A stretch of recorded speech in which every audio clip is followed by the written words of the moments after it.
Hello friends, तो आज हम सेल बायोलॉजी एंड बायोटेक्नोलॉजी का थर्ड लेक्चर स्टार्ट कर रहे हैं। इससे पहले 2 लेक्चर्स में ये सब कुछ हमारा हो चुका है और आज हम बच्चों पढ़ने वाले हैं स्टेम सेल्स के यूजेस। तो हमारे पास जो हेडिंग है वो है uses of stem cells. First हमारा पॉइंट है regenerative therapy, cell therapy.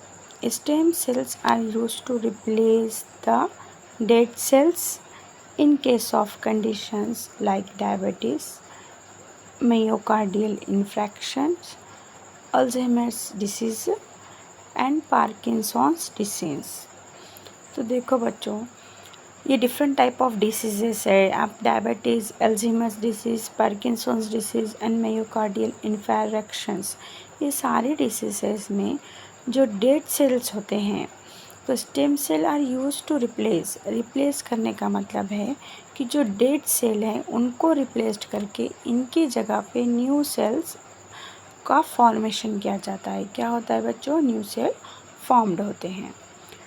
To produce blood cells required in conditions like anaemia and thalassaemia and leukaemia. ये जो तीनों डिसीजेस है बच्चों, anaemia and thalassaemia and the leukaemia, ये तीनों ही डिसीजेस में to produce blood cell require, blood cells अगर रिक्वायर होते हैं, जब उनकी नीड होती है, क्योंकि हमें पता है कि ल्यूकेमिया में भी ब्लड का प्रॉब्लम होता है, थैलेसेमिया में भी ब्लड का प्रॉब्लम होता है, एनीमिया में भी ब्लड की बॉडी में ब्लड की कमी हो जाती है। तो जब हमें ब्लड चाहिए होता है, बनाना होता है, तो ब्लड सेल्स को प्रोड्यूस करने का काम कौन करता है बच्चों? Stem cell. इसी को हम सेल थेरेपी बोल सकते हैं। ये इन केस ऑफ कंडीशंस, यानी स्टेम सेल्स किसी भी डेड सेल को क्या करते हैं? रिप्लेस करके न्यू सेल्स देते हैं या ब्लड सेल्स को प्रोड्यूस करते हैं। उसके बाद तो यूजेस ऑफ स्टेम सेल में रीजेनरेटिव थेरेपी, यानी कि किसी भी चीज़ को दोबारा से जेनरेट करना, फिर से क्या करना? इसको जेनरेट करना। तो यहाँ पे फिर से कौन जेनरेट हो रहे हैं बच्चों? सेल्स, ब्लड सेल्स जेनरेट हो रहे हैं, या फिर डेड सेल्स की जगह पे न्यू सेल्स क्या हो रहे हैं बच्चों? फॉर्म हो रहे हैं। बस इसी को हम रीजेनरेटिव थेरेपी बोलेंगे और इसके 2 यूजेस हमने अभी देखे।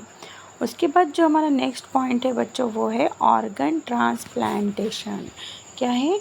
Organ transplantation. In case of failure of organs like kidney, liver can be produced with the help of stem cells and transplanted. देखो बच्चों, और ट्रांसप्लांट करना यानी कि प्रोवाइड करना। जैसे कि एक बॉडी है, समझो ह्यूमन बॉडी है, और उसमें अगर किडनी फेल हो चुकी है या लीवर का फेलियर हो चुका है, तो इस टाइम पे हम स्टेम सेल्स का यूज़ करके कुछ स्टेम सेल्स को लैब में ट्रीट करके डिज़ायर्ड ऑर्गन्स हम क्या कर सकते हैं? डेवलप कर सकते हैं। क्या कर सकते हैं बच्चों?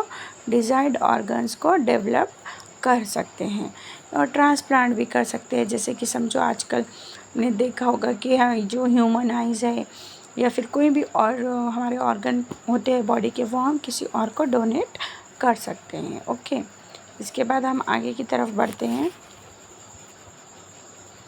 देखो बच्चों, यहाँ पे हमारे पास ऑर्गन ट्रांसप्लांटेशन के बारे में बताया गया है। तो सबसे पहले तो आप ये देख लो कि भाई ये एक स्टेम सेल है। क्या है? स्टेम सेल्स है, यानी कि मास ऑफ सेल्स है। अब मास ऑफ सेल्स कहाँ से हमें मिलते हैं ये तो हमें पता है। इम्बिलिकल कॉर्ड के ब्लड से मिल सकते हैं, अडल्ट स्टेम सेल से मिल सकते हैं, बोन मैरो से मिल सकते हैं। तो जहाँ से भी हम ये स्टेम सेल्स पहले हमने क्या किए? कलेक्ट किए। जब भी स्टेम सेल्स जो होते हैं बच्चों, ये छोटे छोटे, तो हमें पता है कि जब स्टेम सेल्स को डिफ्रेंशिएटेड किया जाता है तो वो डिफरेंट टाइप ऑफ ऑर्गन्स बनाते हैं। जैसे कि ब्रेन है, न्यूरॉन है, इंटेस्टाइन है, हार्ट है, बोन है। तो ये स्टेम सेल्स का जब डिफ्रेंटिएशन होगा तो वो इवॉल्व होंगे, उनकी ग्रोथ जब होगी तो वो बॉडी के हमारे अलग अलग ऑर्गन बनाते हैं। तो ऑर्गन ट्रांसप्लांटेशन में भी सेम यही प्रोसेस होता है कि अगर किडनी फेल हो रही है, हार्ट फेल हो रहा है, न्यूरॉन्स का प्रॉब्लम है, बोन्स का प्रॉब्लम है, तो स्टेम सेल्स को लैब में हम ट्रीट करके डिज़ायर्ड ऑर्गन्स में चेंज कर सकते हैं। अब हम थ्योरी की तरफ आते हैं बच्चों। Various organs in the human body either become less efficient or completely functionless due to various reasons like aging, accidents, infections and disorders. इसका मतलब है बच्चों कि ह्यूमन बॉडी का कोई भी ऑर्गन, इनमें से कोई भी ऑर्गन जब लेस इफ़िशियंट होता है यानी कि प्रॉपरली वर्क नहीं करता है या फिर वीक हो जाता है, या फिर क्या हो जाता है बच्चों, वीक हो जाता है, ऐसे टाइम में यह कम्प्लीटली डिस्ट्रॉयड हो जाता है, फंक्शनलेस हो जाता है, यानी कि बिल्कुल भी वर्क करेगा कि बच्चों वो बिल्कुल भी वर्क नहीं करेगा। तो ऐसे ऑर्गन्स जो बिल्कुल वर्क नहीं कर रहे हैं और लेस इफ़िशियंट है, यानी कि वो अब कुछ भी काम के बॉडी में नहीं रहे हैं, तो उस टाइम पे तो अब ये जो हमारा ऑर्गन्स होते हैं ये कब कम्प्लीटली वर्क नहीं करते हैं या लेस इफ़िशियंट कब होते हैं, तो ड्यू टू एज, यानी कि ह्यूमन बॉडी की अगर एज ज़्यादा हो जाए या फिर एक्सीडेंट में कुछ इंजरी आ जाए या कोई डिसीज़ की वजह से इन्फेक्शन या डिसऑर्डर हो जाए, उस टाइम में हमारे ऑर्गन प्रॉपरली वर्क नहीं कर पाते।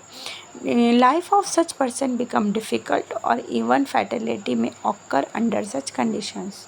तो इस टाइम क्या होता है बच्चों, जब ऑर्गन हमारे वीक हो जाते हैं, क्या हो जाते हैं, वीक हो जाते हैं, तो फैटल हो सकता है, यानी कि ह्यूमन बॉडी फैटल होना यानी कि डाई होना, क्या होना, डाई होना, ठीक है। तो वो पर्सन डाई भी हो सकता है, सीवियर कंडीशन हो सकती है डिसीज़ की, फैटलिटी ऑकर हो सकती है। तो और इस वजह से जो पेशेंट होता है उसको है कि नहीं लाइफ रहना बहुत ज़्यादा डिफ़िकल्ट हो जाता है उसके लिए। तो in this condition person gets the necessary organ under such conditions.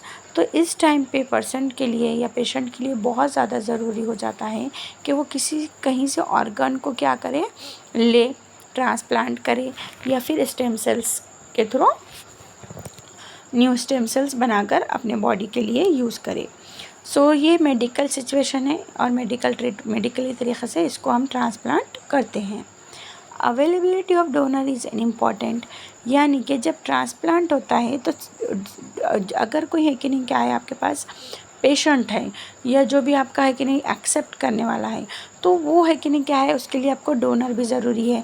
यानी कि स्टेम सेल्स एम्ब्रियोनिक डेवलपमेंट से हो या अडल्ट बॉडी से, स्टेम सेल्स देने वाला बोन मैरो वगैरह जो भी लगेगा, ब्लड सैंपल लगेगा, उसका डोनेशन भी देने वाला डोनर भी ज़रूरी है, ठीक है। Each person has pair of kidney, her person के पास 2 किडनीज़ हो सकती है। तो जब किडनी फेलियर होता है बच्चों, तो आपको पता होना चाहिए कि जब हमारे पास 2 किडनीज़ होती है लेकिन ह्यूमन बॉडी एक किडनी पे भी वर्क कर सकती है।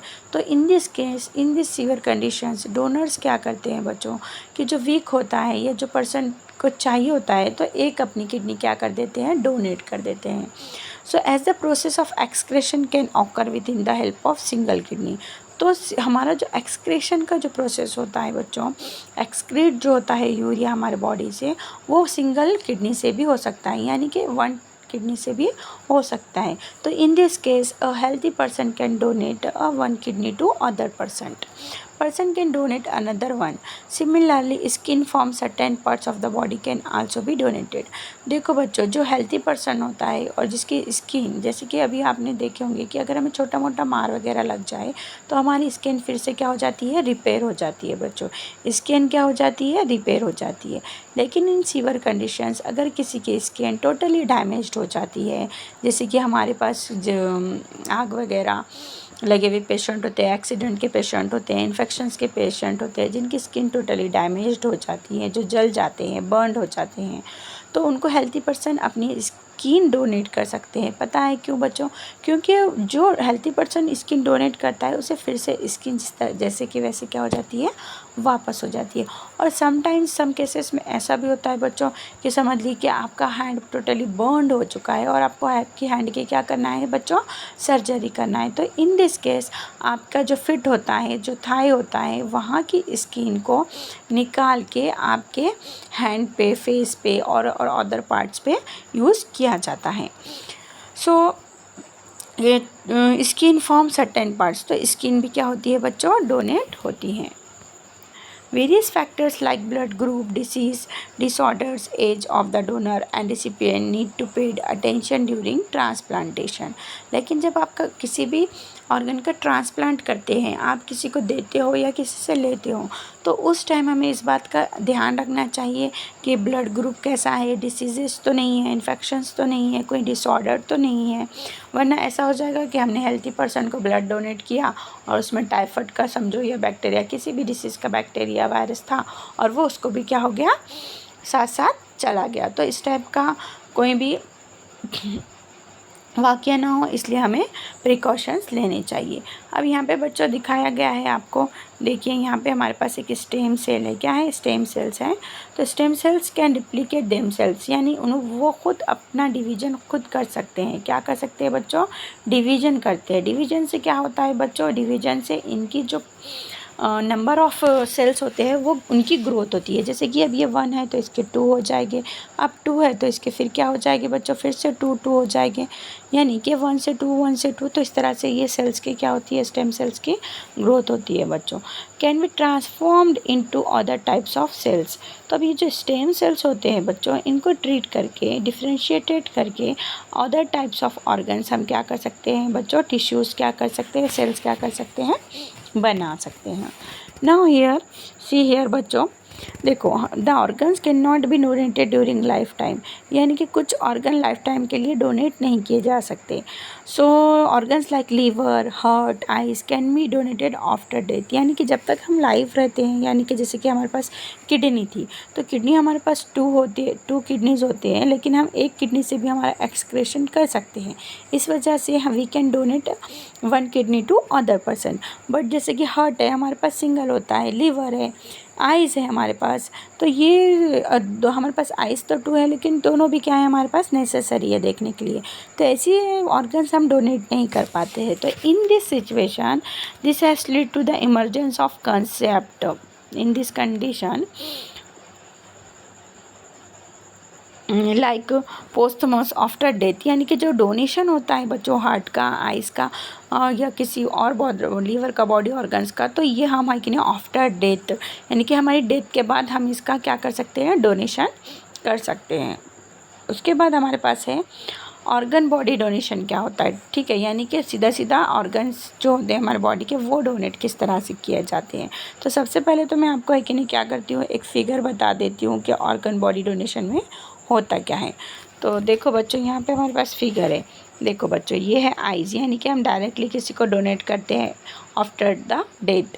लंग्स है, डायरेक्टली डोनेट हो सकते हैं। हार्ट है, आफ्टर द डेथ, यानी कि डेथ होने के बाद डोनेट कर सकते हैं। लीवर है, पैंक्रीज है, किडनी हम लाइफ में भी डोनेट कर सकते हैं। बोन मैरो है, स्किन है, स्किन भी हम लाइफ में डोनेट कर सकते हैं, यानी कि अगर किसी को लग रही है तो थाइस वगैरह की स्किन थोड़ी सी हम दे सकते हैं ऑपरेशन के थ्रू। तो ये हमारे है कि नहीं क्या है, ह्यूमन बॉडी के ऑर्गन्स है, जो हम है कि नहीं कुछ लाइफ में, इनटू द लाइफ में दे सकते हैं और कुछ क्या कर सकते हैं बच्चों? बाद में भी दे सकते हैं।